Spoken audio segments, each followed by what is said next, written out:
चल ट्यूशन, आज तो तुझे जाना ही पड़ेगा। ओए उमर, इसको ट्यूशन छोड़ के आ। पर इमाम साहब आज तो संडे है। संडे हो मंडे, आज तो इसको ट्यूशन जाना ही पड़ेगा क्योंकि इसके एग्जाम आने वाले हैं। ठीक है संजीर वाले इमाम साहब, चलो अज्जू।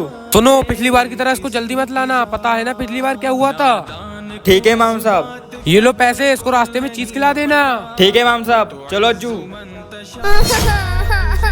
क्या हुआ अज्जू, तुम रो क्यों रहे हो? भाई मुझे संडे के दिन एक्स्ट्रा क्लासेस नहीं जाना है। नहीं अज्जू, एक्स्ट्रा क्लासेस तो जाना पड़ेगा। भैया मुझे संडे के दिन एक्स्ट्रा क्लासेस नहीं जाना है। अच्छा ठीक है, चलो मेरे पास एक आइडिया है। क्यों बे, तुझसे कहा था ना इसको ट्यूशन छोड़ के आ, आज इसकी एक्स्ट्रा क्लासेस आए। इमाम साहब हम ट्यूशन जा रहे थे लेकिन रास्ते में हमें एक गाड़ी ने ठोक दिया और मेरे हाथ में चोट लग गई, इसलिए हम वापस आ गए। अच्छा रुको, मैं अभी तुम्हारे लिए पानी लेके आता हूँ। अरे वाह अज्जू, हमारी ये वाला आइडिया तो काम कर गया। भैया तुम दोनों के तो चोट लग गई थी, अभी बताता हूँ तुम्हें। अज्जू वाह।